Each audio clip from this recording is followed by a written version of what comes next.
Happy day 9 of harvest. Set my alarm for 5:30. I think that will get me a full hour to run corn until 6:30. And then that's when I'm gonna leave with my first load of the day. Good night and good day. Okay, it is 5:40. The dryer is still running. I bet it's gonna be done soon. If it's not, by 6:30, I'm gonna start running some grain so we can start hauling some bushels out.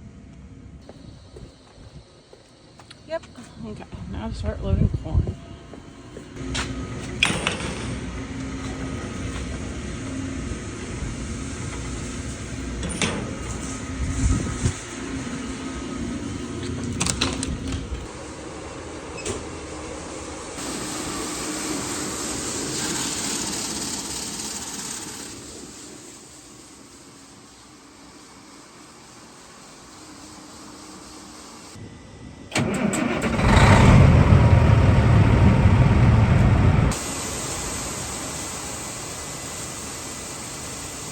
Okay, so I'm a little bit behind schedule. I probably should have just shut the dryer off when I went and checked it earlier, and started running corn and then just finished up the dryer a little bit later, because now I have to wait for the overhead to fill up before I can leave.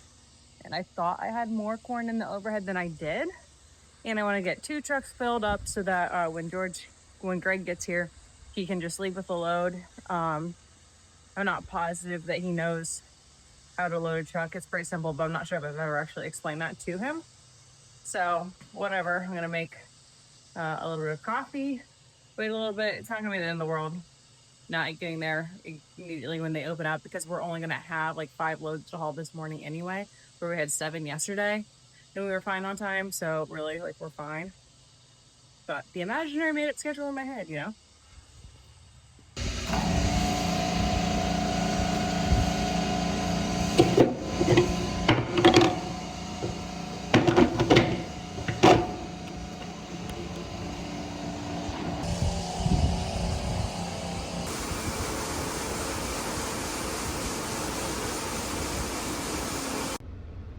I'm editing this video a couple days later, and I really should have been putting on a mask and my hearing protection, of course, because this stuff is dusty and it's going to get in your throat and it's going to give you a sore throat and you're not going to feel good. And then you're going to regret not wearing your PPE. Future Zoe talking to old Zoe. Okay, it's 7:03. Put my contacts in because I'm not going to make that mistake again of not getting my contacts in till late in the day. Okay, it is 7:35. I just got to the elevator. I think there's 4 trucks ahead of me. As I was leaving, I knew that I did not have my coffee. I have no idea where I set it. It was simply lost along the way.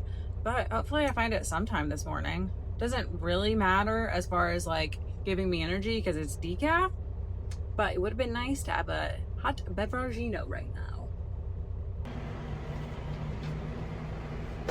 15.5 moisture. 9,306 bushels.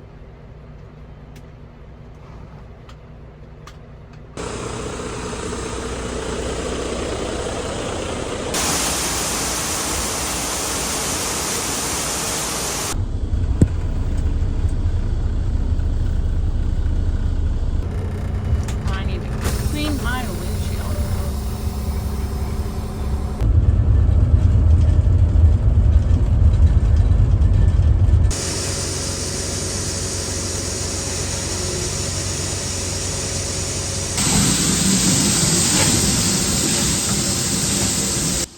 When we test corn that comes out of the dryer, it's a little hot, so we put this fan on it before we test it.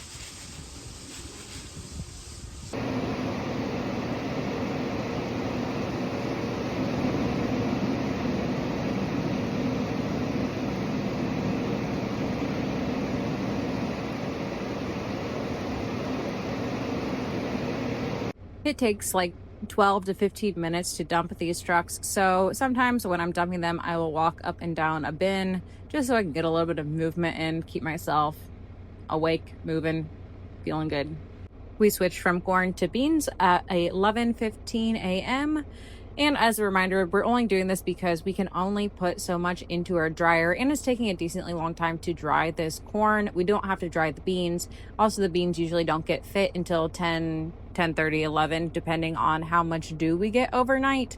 So we're hustling, switching equipment back and forth. It's annoying, but it's what we gotta do. The two reasons that we are moving back and forth between corn and beans every day is because, first, I have some contracts that are due where I can get a good basis, aka I can get paid more if they're delivered early for corn.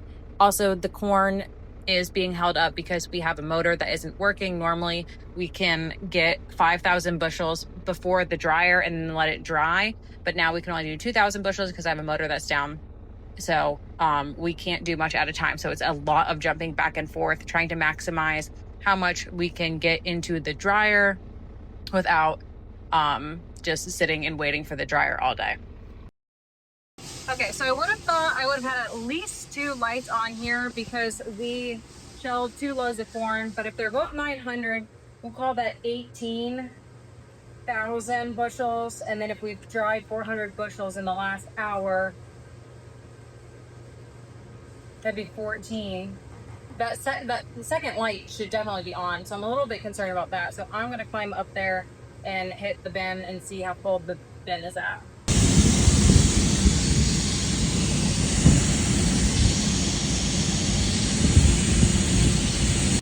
Okay, headed to the field. I think George is gonna be on his way pretty soon. I think Greg is gonna be back to the field from hauling to Poet pretty quickly. Paranoid, double check. This is in the right spot. Yes.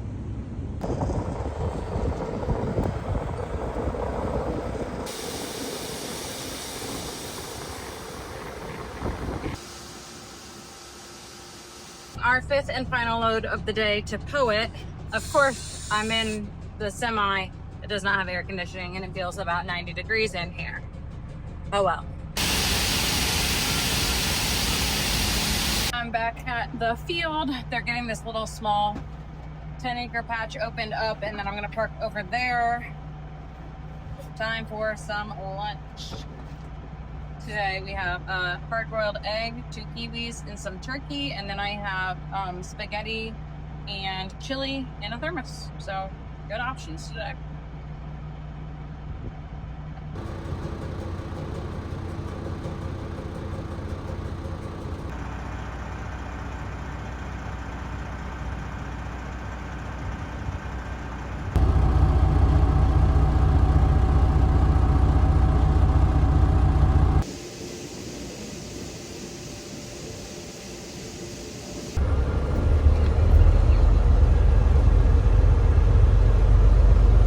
Okay, it is 5 p.m. back at the field. I'm starting to feel tired. I got this Mountain Dew that it did expire in March. It's been sitting in our shop. I don't really drink much pop. It's been sitting in our fridge. It does taste off, but I also haven't had Mountain Dew in a long time, but like it doesn't taste like what I think it should taste like. But it'll give me a little caffeine. I'm planning on having a handful of sips and then dumping the rest out, if I'm being honest. Yeah, just tastes a little cough syrupy. Since we started switching our tillage practices around, we haven't been getting as many rocks when we run the field cultivator before planting because we're pushing those rocks in, but we're still picking some up here and there. We've broken probably, I don't know, 10 fingers now. But I replaced one for George, and then I got in the combine and just rode with him for a little bit. This is George's first year using the machine sink, and he caught on really fast. And as an 88-year-old who grew up, with his whole farming career not using any auto steer or guidance, he's been a skeptic, I would say. And he said while we were riding, he doesn't know how we would be able to dump on the go without the auto steer because of how dusty it is. So that's a win. The tree that we need to finish getting cleaned up. We got some stuff in here we need to get pushed in towards the middle. And then we got some rocks that had been stacked around the tree. And some wire, I guess.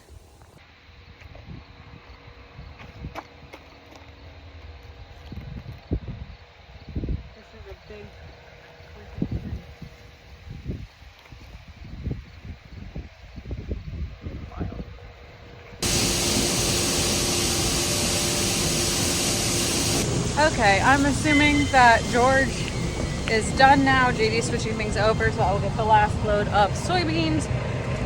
And then we'll get our corn shelled for the evening. Okay, JD's got the header off. He is fueling up the combine, I guess. And then Craig is going to dump the last load of soybeans on me.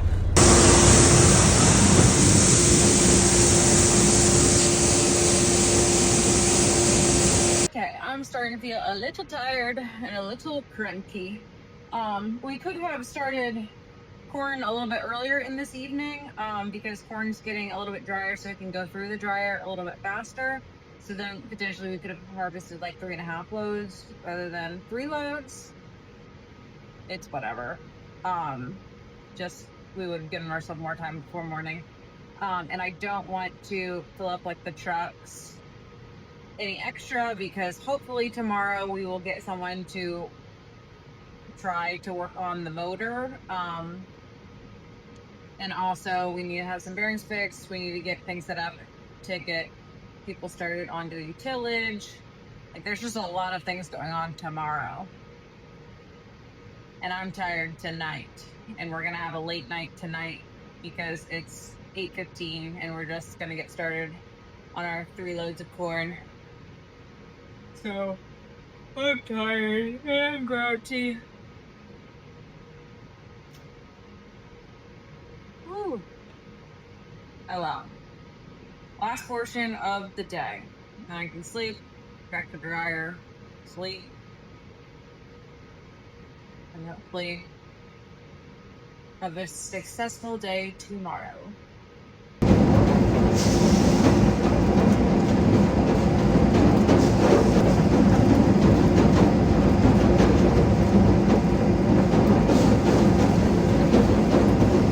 So JD said that the combine is showing him it's like 20% moisture, which is good because it like takes less time to dry, and the drying is not linear. So say it takes like 30 minutes to get it from like 26% moisture to 15. Like I'm not gonna be able to do any of this math. It doesn't matter. The drying time isn't linear. So the drier that the corn is, it takes less time, significantly less time through the dryer to dry it. So that's good.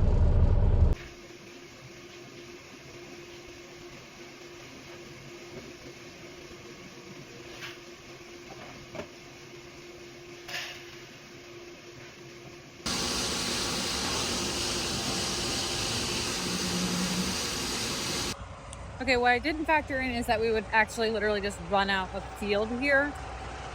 So I think I have too many trucks, not enough field.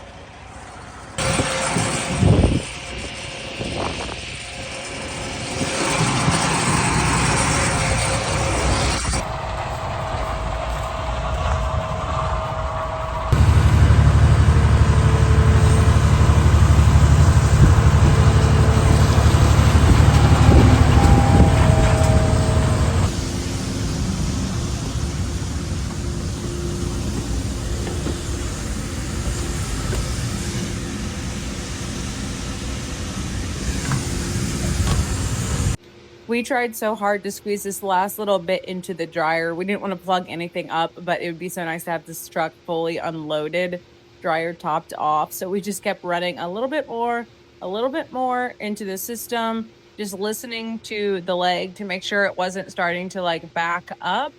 And you guys, it fit. It barely fit. At the very end, it like started to choke out a little bit, but we got it all into the dryer bin, which is nice.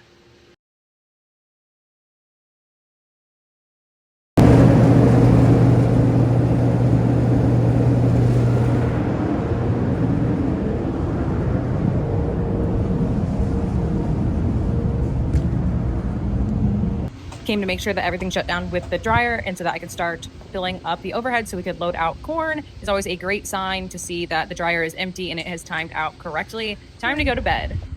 It's day 10 of harvest. Woo!